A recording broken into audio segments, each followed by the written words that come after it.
That with us. Our next individual to speak is Brandon Vastine. He spoke at our opening rally and had a beautiful story of adoption, so I asked him to come and elaborate that on a little bit more. So, Brandon.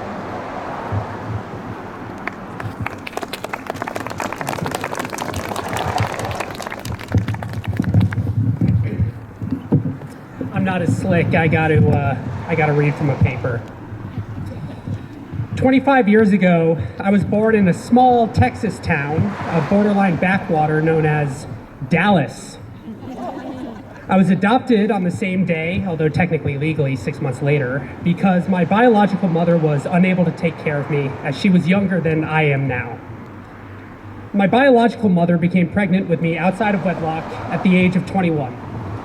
I believe that later she did eventually get married to my biological father, but I'm not certain. What I do know is that in an age where abortion was becoming more and more common as a form of birth control, my biological mother didn't abort me. From what I've been told by my mom, adoptive, my biological mother didn't really grapple with the reality of being pregnant until she was already well into her second trimester. As a young adult, I completely understand the denial that she probably found herself in. And by the time she found her way out of that denial, abortion was off the table, whether she would have wanted it or not. It didn't help that the child she was carrying, me, had various genetic issues, able to be identified by ultrasound, and several more that wouldn't become known until about 4 years after I was born. So I wasn't going to be easy or cheap. It was now, about 6 months pregnant, she had a decision to make. You see, I wasn't her first pregnancy, nor was I going to be her first child. A couple years before, she had given birth to a boy who was now in the custody of her parents, his grandparents. So she had to decide, have her parents take care of another child of hers, or take care of me herself. But there was actually a third option. Also in Dallas were a husband and a wife of 10 years. For the past 10 years, they had been trying and failing to conceive a child of their own. Feeling lost, hopeless, and hurting deeply, an option crossed their mind. In vitro fertilization, IVF. They had begun to look into it, but during prayer, something the wife had found herself doing more and more during this hardship, a voice continually told her not to do it. Over and over, she heard the word no. Luckily, she listened. Later, through a mutual acquaintance at their local parish of the Catholic Church, they met my biological mother. My biological mother had decided at this point that she wanted to give her child up for adoption, and the husband and wife were looking for a child to adopt. They were made aware of all the health issues that I would have, but they said they wanted me anyway. They were both financially and emotionally capable of it, and what more, they were willing to. Often at church, we are told of Mary's willingness to say yes to the Lord. If she hadn't said yes, then our Lord would not have become incarnate when he did. This seems kind of extreme, something we may struggle to relate to in our daily lives. We often try to say yes to God, and we find it easy to do so about trivial things.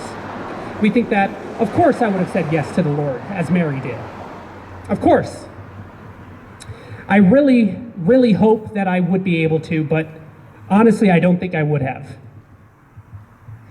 But faced with an life-altering decision to make, something that would affect the rest of their lives, hardships and all, my parents said yes to adopting me. It's not Mary, but that's not an easy decision to make. It wasn't just that, but my mom repeatedly said yes to God through rejecting IVF and continuing to pray for his will to be done.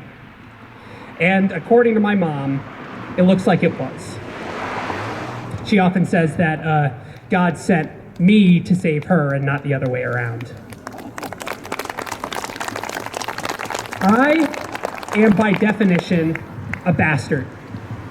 I'm illegitimate. The circumstances surrounding my birth, had they happened even 100 years ago, would be shameful to both myself and my biological parents. but we find ourselves living in some strange, brave new world. The circumstances surrounding my birth are no longer shameful and are instead quite common. Don't get me wrong, the fact that it has become common is sad, but my point is this. With all progress, there is inevitably growing pains, and it is our responsibility to weed out the good changes from the bad. However, in this case, God has always been clear. Human life is sacred, no matter how someone is born. I've had my own health issues as I grew up. I will for the rest of my life. But I do not think that being born to a single mother who knew that I would have these issues makes me any less worthy of life than the next guy. I remind you all that Jesus himself had an adopted father, Joseph, who raised Jesus next to Mary. The stigma that adoption has somehow gained, I feel, is shameful, and it makes me worried for the future. But I know that I myself will adopt if that's how the dice fall in my life, and I will have no regrets about it. I want to thank you all for being here, for praying for the unborn, those who both have yet to be and those who sadly never will be. I thank you for saying something for those who cannot say something for themselves. And I thank you for doing what is right, despite the public disagreeing and the weather. May God bless you all.